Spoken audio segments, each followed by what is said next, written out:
할렐루야. 아멘. 항상 우리와 함께 해 주셔서 어떠한 어려움과 역경도 이겨나갈 수 있도록 우리와 동행해 주시는 우리 주님을 향하여 할렐루야 찬양대에서 귀한 찬양을 올렸습니다. 우리 주님께서 영광 중에 받아주신 줄로 믿습니다. 찬양의 가사처럼 주님께서 늘 우리와 함께 하심으로 어떠한 어려운 역경도 이겨나갈 수 있다고 하는 그 믿음으로 매일매일 승리하며 살아가는 우리 모두가 되기를 주의 이름으로 축원합니다. 이 시간 우리 옆 사람과 한번 복음을 나눕시다. 주님이 우리와 함께 하십니다. 주님이 우리와 함께 하십니다. 예, 추운 겨울이 지나고 이제 화창한 포근한 봄이 우리 곁에 성큼 다가온 것 같습니다.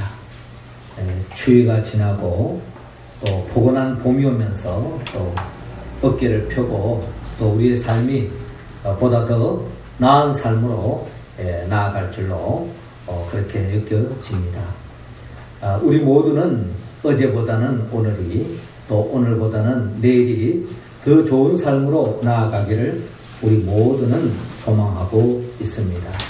오늘 성경의 본문의 말씀에 보면은 예수님께서 영광스러운 모습으로 변화되어지는 모습을 오늘 성경의 본문을 통하여 우리는 바라볼 수 있습니다.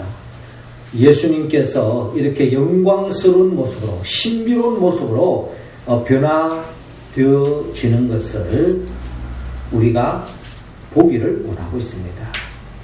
이렇게 보기를 원하는 것은 이 영광스러운 모습으로 변화된 모습이 예수님만 이렇게 변화되어지는 것이 아니라 이러한 주님을 믿고 따라갈 때에 우리도 주 안에서 영화롭게 영광스러운 모습으로 변화될 수 있다는 것을 성경은 우리에게 약속하고 있습니다. 그렇다면 우리 모두도 예수님처럼 영광스러운 하나님께 영광 돌리고 또한 하나님 앞에서 영광스러운 모습으로 우리가 변화되기 위해서는 우리는 어떻게 해야 하는가? 오늘 성경은 우리에게 들려주고 있습니다. 먼저 주님은 우리 모두에게 오늘 보면 29절을 통하여 바라보라고 말씀하고 있습니다. 자, 29절 우리 같이 한번 읽어볼까요? 시작. 기도하실 때에 용모가 변화되고 그 옷이 휘어져 광채가 나더라. 아멘. 자, 오늘 성경 본문 28절은 이렇게 시작하고 있습니다. 이 말씀을 하신 후 8일쯤 되어 예수께서 베드로와 요한과 야고보를 데리고 기도하러 산에 올라가사 라고 기록되어 있습니다. 오늘 28절에 이 말씀을 하신 후에 8일이 지나고 주님께서 베드로와 야고보와 요한을 데리고 산에서 영광스러운 모습으로 변화되어지는 과정을 우리에게 보여주고 있는데 그렇다면 예수님께서 8일 전에 무슨 말씀을 하셨습니까? 8일 전에 주님이 뭔가 제자들에게 뭔가 말씀을 하신 그 기점으로 8일이 지나고 난 뒤에 예수님께서 변화산에서 영광스러운 모습으로 변화됐다는 것인데 8일 전에 주님이 하신 말씀이 있어요.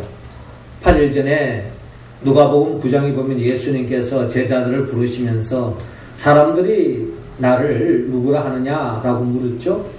그러면서 주님이 듣고 싶었던 것은 그보다도 너희들이 나를 누구라고 하느냐라고 물었습니다. 그때 베드로가 주님께 대답을 했습니다. 주는 그리스도시요 살아계신 하나님의 아들입니다. 마태복음 16장에 정확하게 나와 있죠. 주님은 그리스도입니다. 우리의 메시아입니다. 우리의 모든 문제 해결자입니다.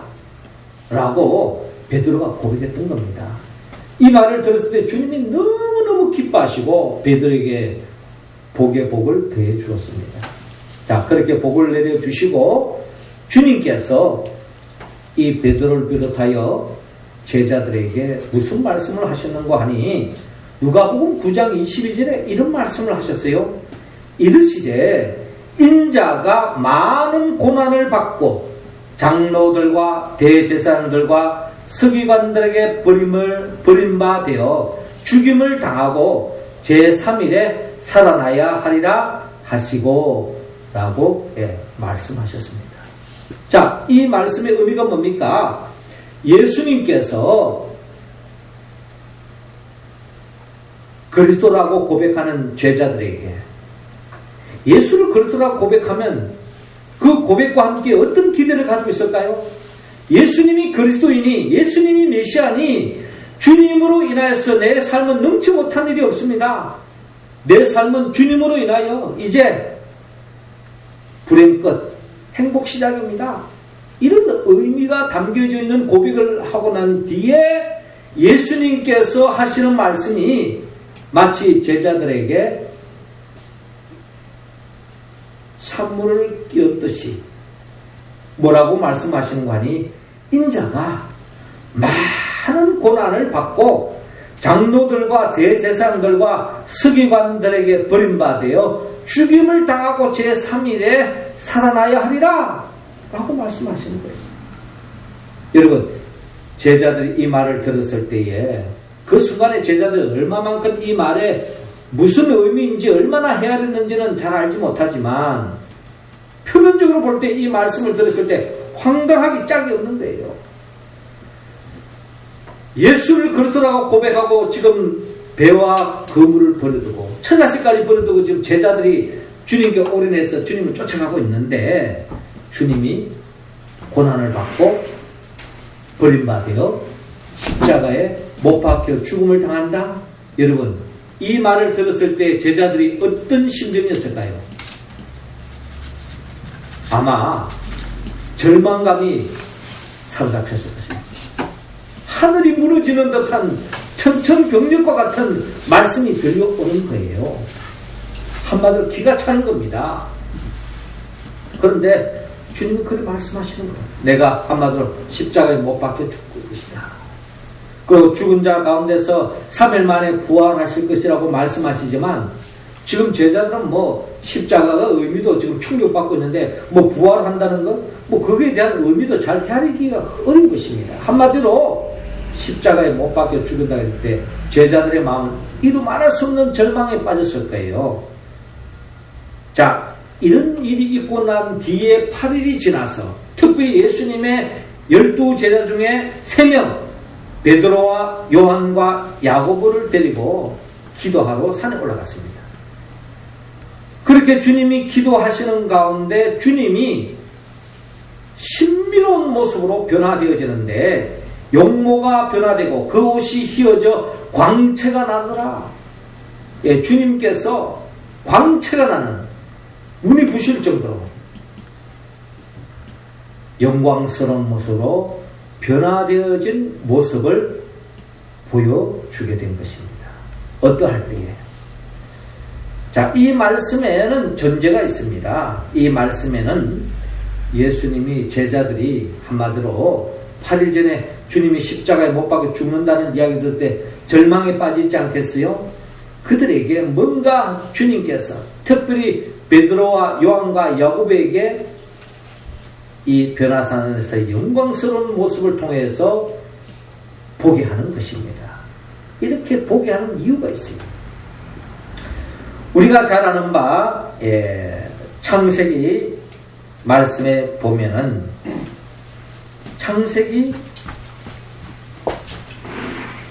창세기에서 하나님으로부터 더없이 복을 받았던 사람 중에 우리가 요셉을 생각할 수 있습니다.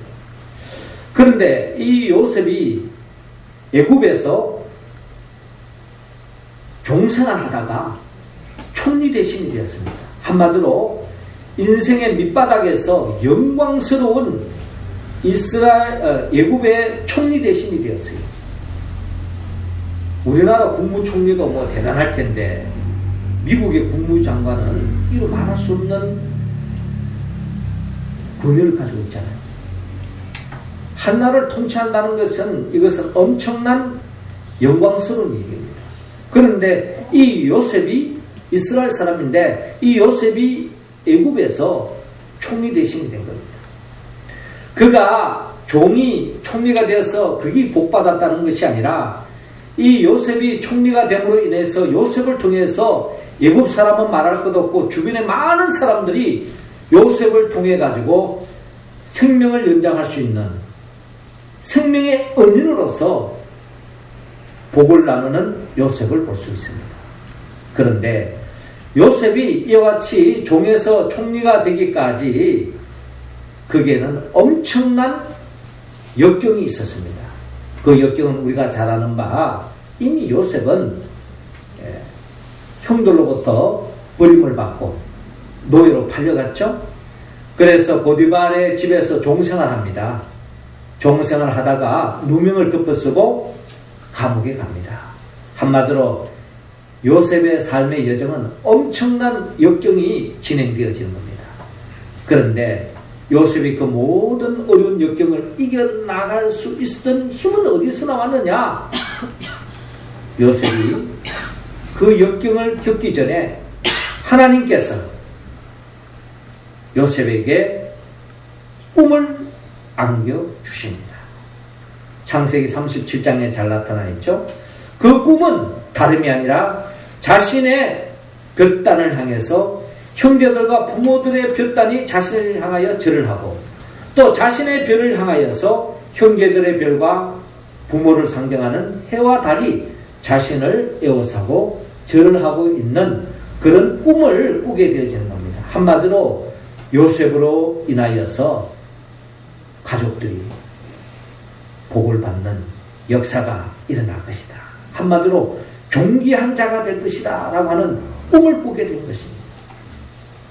이 꿈으로 인하여서 형제들로부터 시기를 당하고 어려운 길을 걸어갔지만 결국 요셉은 이 꿈을 품었기 때문에 모든 어려움과 역경, 심지어 누명을 덮어쓰고 어려움을 당하는 그 어려움 속에도 요셉이 조금도 흔들리지 않고 하나님이 꿈을 통하여 보여주셨던 그 계시를 붙잡고 모든 어려움과 역경을 이겨 나아갈 수 있었던 것입니다. 믿음의 또 하나의 선배가 있다면 우리가 지난주에 우리가 읽었던 사무엘상에 보면은 다윗의 이야기가 나옵니다. 다윗이 이스라엘 왕이 되기 전에 사울이 왕이었죠. 이 사울이 하나님의 은혜로 왕이 되었음에도 불구하고 하나님께 영광 돌리기보다는 모든 영광을 자기 자신이 차지하고 있을 때 하나님께서 사울을 왕으로 세운 것을 후회하시고 사울을 이어서 다윗을 왕으로 세우기 위해서 사무엘을 불러서 사무엘이 뿔에다가 기름을 채워서 그 기름을 다윗의 머리에게 붓습니다. 그러면서 하나님이 하셨던 말씀처럼 이 다윗 네가 이제 앞으로 이스라엘의 왕이 될 것이다 라고 말씀하는데 다윗이 그 사무엘을 통하여 기름 부음을 받음을 통하여 자신이 장차 이스라엘을 통치하는 왕이 될 것이다 라고 하는 그런 하나님의 뜻을 품게 되었던 것입니다.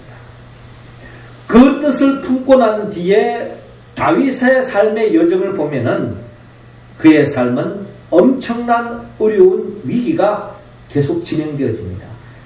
사무엘상 16장에서 다윗이 기름 붓고 난 뒤에 사무엘상 17장에 어떤 일이 생겨지는가 하니 이웃나라 블레셋이 이스라엘을 쳐들어옵니다. 이스라엘이 위기에 빠졌죠. 그 블레셋 장수가 골리앗입니다. 그 골리앗과의 싸움에서 승리하지 않으면 이스라엘은 멸망할 수밖에 없는 거예요. 그때에 다윗이 어림에도 불구하고 물맷돌을 가지고 다윗과 대적해서 승리로 이끌었습니다.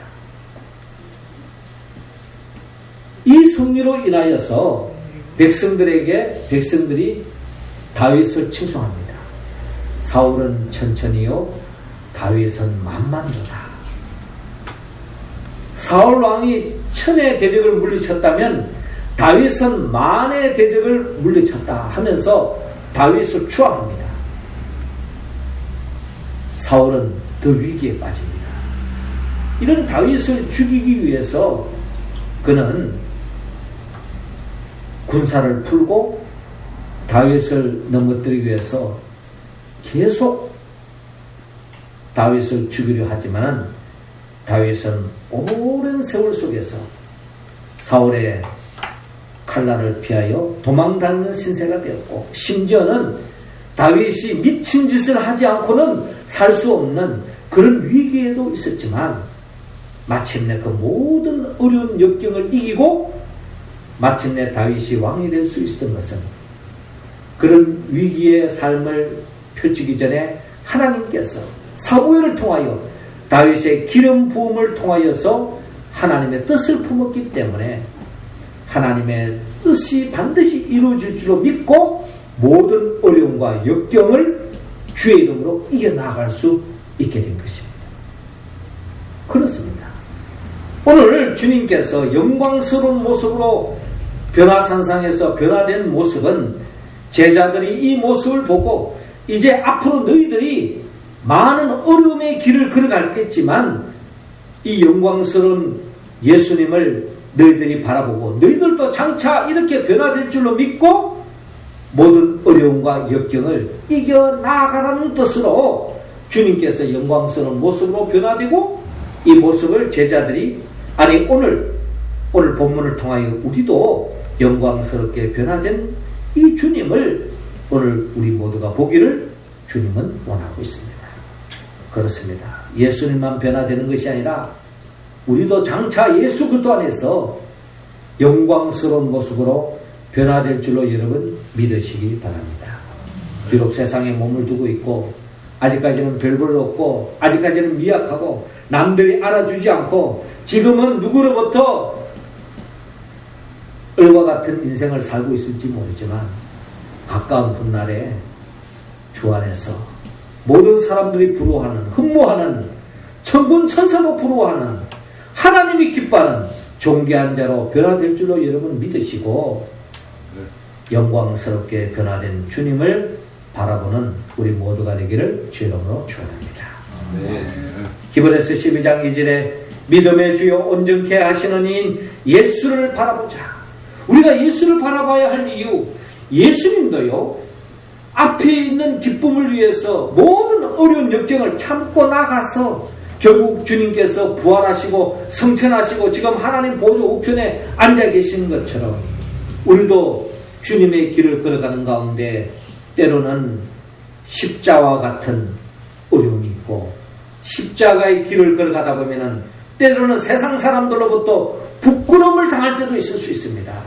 그러나 끝까지 믿음의 길을 걸어가면 하나님 보좌 우편에 앉아 계신 예수님처럼 우리도 존귀한 영광스러운 자리에 이룰 줄로 믿고 끝까지 믿음에 달려갈 길을 달려가는 우리 모두가 되기를 주의 이름으로 축원합니다. 이어 두 번째로 오늘 주님은 본문 31절을 통하여 우리가 영광스러운 주님의 모습에 참여하기 위해서는 별세하라고 말씀합니다. 자, 31절 우리 같이 한번 우리 할렐루야 찬양대로 읽어주시기 바랍니다. 시작. 영광 중에 나타나서 장차 예수께서 예루살렘에서 별세하실 것을 말했습니다. 아멘. 자, 이어지는 본문 30절을 보니까 문득 두 사람이 예수와 함께 말하니 이는 모세와 엘리야라.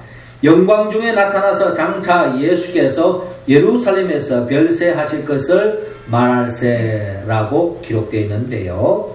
자, 예수님이 영광스러운 모습으로만 변화되어지는 것이 아니라 또 신비로운 모습이 보여집니다. 그게 바로 예수님의 좌우에 모세와 엘리야가 서 있는 것입니다. 그 모세와 엘리야와 예수님이 이야기를 하고 계시는데 예수님이 뭘 이야기하는고 하니 오늘 본문에 예수께서 예루살렘에서 별세하실 것을 말씀하고 있습니다. 예수님이 지금 별세하시겠다는 거예요. 예수님께서 모세에게 엘리야에게 예루살렘에서 별세하시겠다라고 하는 이 별세의 의미, 이 별세의 의미는 누가복음 9장 22절, 즉 8일 전에 예수님께서 제자들에게 한 말씀과 똑같은 말씀이에요.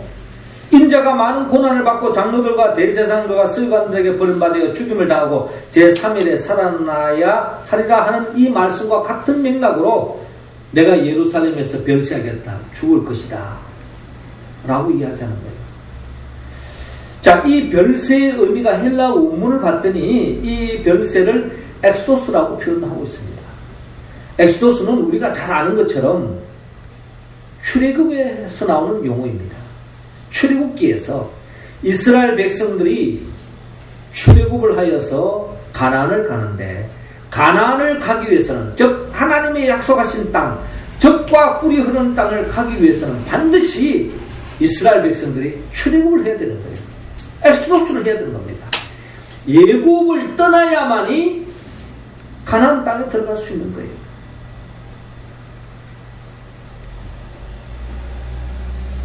예굽을 떠나지 않고는 절대로 가나안 땅에 갈 수 없는 것입니다.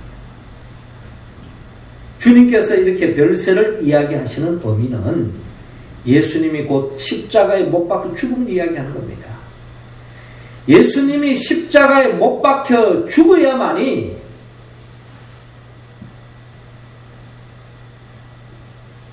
하나님의 백성들을 구원할 수 있기 때문에 예수님께서는 별세를 이야기하고 있는 것입니다. 예루살렘에서 지금 죽음을 이야기하고 있는 겁니다. 고린도전서 1장 18절에 보면요. 십자가의 도가 멸망하는 자들에게는 미련한 것이요 구원을 받는 우리에게는 하나님의 능력이라 라고 말씀하고 있습니다. 별세한다고 하는 것, 이 세상을 등지고 하나님이 기뻐하는 삶을 살아간다고 하는 것, 새하늘과 새 땅을 향하여 하나님의 나라를 살아간다고 하는 삶이라는 것은 십자가의 길을 걸어가는 거예요.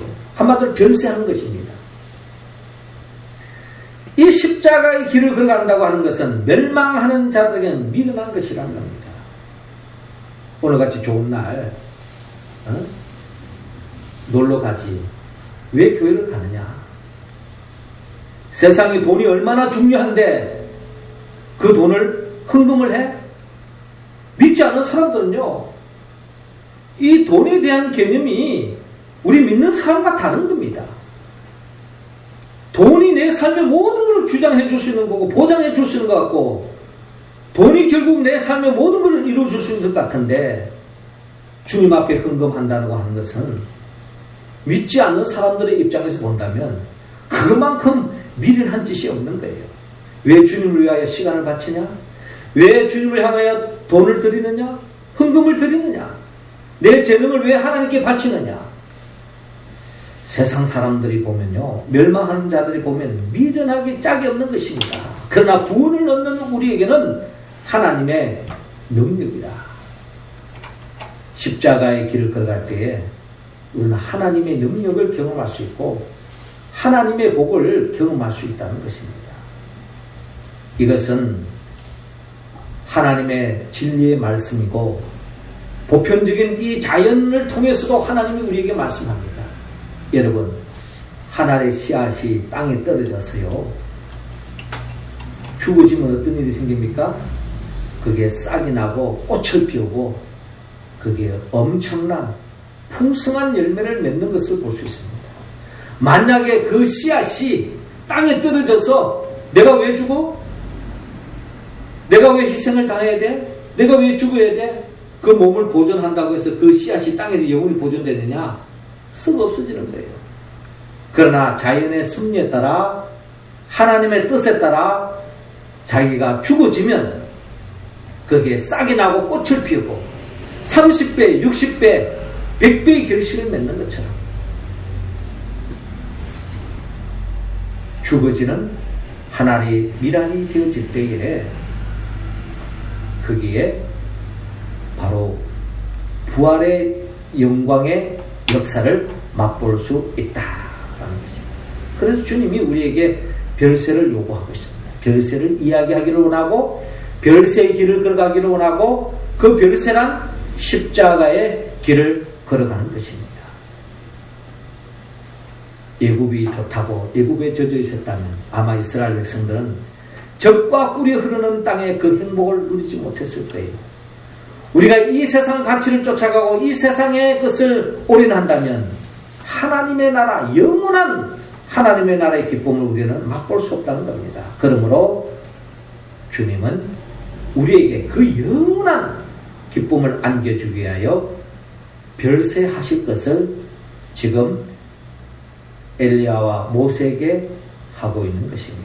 우리 모두도 주님이 하신 말씀처럼 별세를 이야기할 뿐만 아니라 별세의 길을 걸어가셨던 것처럼 우리도 그 십자가의 길을 묵묵히 걸어갈 때에 주님처럼 영광스러운 모습으로 변화될 줄로 믿고 별세를 이야기하고 별세의 삶을 살아가는 우리 모두가 되기를 주님으로 축원합니다. 마지막 세 번째로 주님과 같이 영광스러운 모습으로 우리가 나아가기 위해서는 오늘 본문 35절을 통하여 순종하라고 말합니다. 자, 35절 우리 같이 한번 읽어봅시다. 시작. 구름 속에서 소리가 나서 이르되 이는 나의 아들 곧 택함을 받은 자니 너희는 그의 말을 들으라 하고 아멘. 자, 이어지는 본문 30절을 보니까 베드로와 및 함께 있는 자들이 깊이 졸다가 온전히 깨어나 예수의 영광과 및 함께 선 두 사람을 보더니 두 사람이 떠날 때에 베드로가 예수께 여짜오되 주여 우리가 여기 있는 것이 좋사오니 우리가 초막 셋을 질 때 하나는 주를 위하여 하나는 모세를 위하여 하나는 엘리야를 위하여 하사이다 하되 자기가 하는 말을 자기도 알지 못하더라. 이 말할 점에 구름이 와서 그들을 덮는지라 구름 속에서 들어갈 때에 그들이 무서워하더니 구름 속에서 소리가 나서 이르되 이는 나의 아들 곧 택함을 받은 자니 너희는 그의 말을 들으라 하고 라고 기록되어 있고요. 이어지는 36절에 소리가 그침에 오직 예수만 보이더라.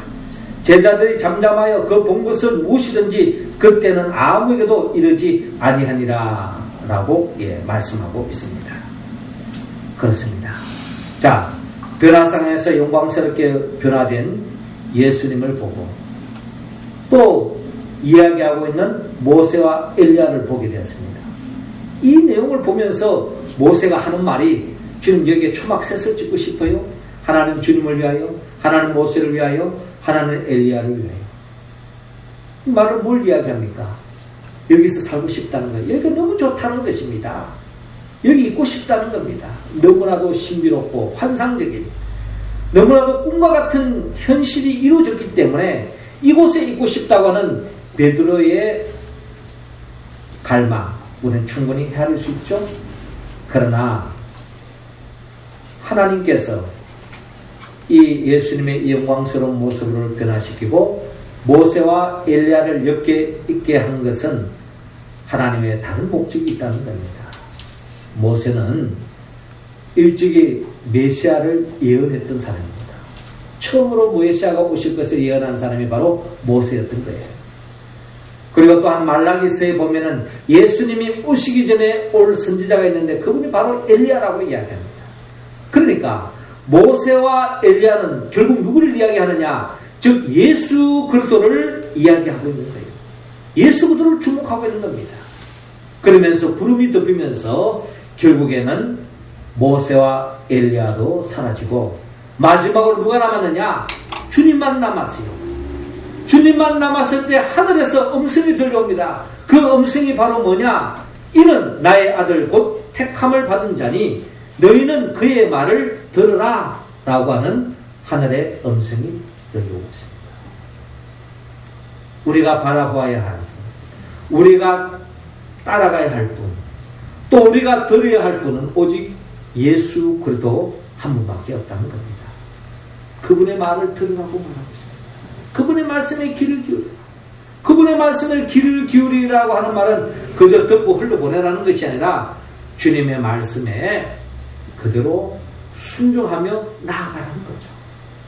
주의 말씀을 듣고 그 말씀대로 사는 사람, 그 인생을 하나님은 반드시 우리들을 영광스러운 모습으로 변화시켜 주실 것이다 하는 약속의 말씀으로 여러분 들을 수 있기를 바랍니다. 하나님의 말씀을 듣고 순종하지 않았을 때에 하나님의 형상과 모양으로 지음받은 아담과 하와도 하나님의 영광을 잃어버리고 마귀의 자식으로 전락되고 말았습니다. 하지만 하나님의 말씀대로 살았던 아브라함을 비롯하여 믿음의 사람들은 다 하나님께 영광 돌리고 하나님이 예비해 놓으신 복을 누릴 수 있게 된 것입니다. 예수님 이 땅에 오셨을 때에 제자들을 부르시고 너희 그물을 깊은 곳에 던지라고 말했을 때 그대로 순종했을 때에 만선의 기쁨을 얻었습니다. 그 주의 말씀에 순종했을 때에 그들이 더없는 하나님의 나라의 기쁨을 맛보았기 때문에 그들은 모든 것을 버려두고 주님을 쫓아갔습니다. 주님을 쫓아가는 때에 가나의 혼인자 지집에 물이 포도주로 변화되어서 더없는 기쁨을 맛보게 되었고 주님의 말씀에 순종해 나아가면 결국 진정한 하나님의 나라의 복을 누릴 수 있다고 믿었기 때문에 제자들이 주님을 따라갔던 것입니다. 자, 그런데 결과적으로 어떻게 됐습니까? 주님께서 이와 같은 모습을 보여주었지만 결국 우리가 잘 아는 것처럼 예수님의 말씀을 끝까지 따라가지 못했던 것이 가룟 유다만이 아니라 베드로를 비롯한 12 제자들이 다 끝까지 주의 말씀에 순종하지 못하고 나갔습니다. 그러나 예수님께서 부활하시고 난 뒤에 다시 영광스러운 모습으로 제자들에게 나타났습니다. 이미 가룟 유다는 제갈길로 갔고 그 11 제자들은 부활하신 영광스러운 주님을 보고 난 뒤에부터는 그들은 완전히 그들의 심령이 변화되어졌습니다. 그들이 순교를 당하고 그 어떠한 핍박과 역경에도 굴하지 않고 끝까지 주님을 따라갔던 것입니다. 그렇습니다. 오늘 주님은 영광스러운 모습으로 변화된 그 주님을 우리 모두가 보기를 원합니다. 그리고 주님과 같이 별세하기를 원합니다. 그리고 주의 말씀에 순종하며 나갈 때에 영광스러운 모습으로 변화될 수 있다고 성경은 말씀합니다. 우리가 이 말씀을 온전히 응답하기 위해서는 성령의 도움을 받아야 합니다. 성령은 예수 그리스도의 영입니다. 예수님 누구입니까? 예수님은 우리를 위하여 천지 만물을 창조하시고 인간의 몸으로 오셔서 우리의 모든 죄를 짊어지시고 십자가에 못 박혀 죽으시고 부활하신 그 예수 그리스도, 그분이 우리를 위하여 지금도 성령을 보내주시는데 그 성령의 도우심으로 우리가 주님을 바라보고 주님이 별세를 이야기하고 별세의 길, 십자가의 길을 걸어가고 주의 말씀에 철저하게 순종하며 살아갈 때에 저와 여러분들도 주 안에서 영화로운 모습으로 변화될 줄로 여러분 믿으시고 그 믿음으로 끝까지 믿음의 길을 걸어가는 우리 모두가 되기를 주 이름으로 축원합니다. 기도드리겠습니다. 하나님 아버지 감사합니다. 오늘 우리에게 변화산상에서 영광스러운 모습으로 변화된 주님을 보게 하시고 이를 보므로 결국 주의 길을 걸어가는데 어떤 어려움과 역경도 이겨나갈 수 있도록 우리를 인도해 주시는 애 참 감사합니다. 주님이 별세를 이야기했던 것처럼 우리 또한 세상보다 하나님의 나라를 더 사모하게 하여 주옵시고 그 나라를 우리가 온전히 누리기 위하여 주님의 말씀에 철저하게 순종하며 살아가는 우리 모두가 될 수 있도록 인도하여 주시옵소서. 이를 위하여 우리 모두에게 성령의 기름을 부어주시고 성령 충만함으로 하나님의 말씀에 응답해가는 우리 모두가 되게 하소서. 예수님의 이름으로 기도드리옵나이다. 아멘.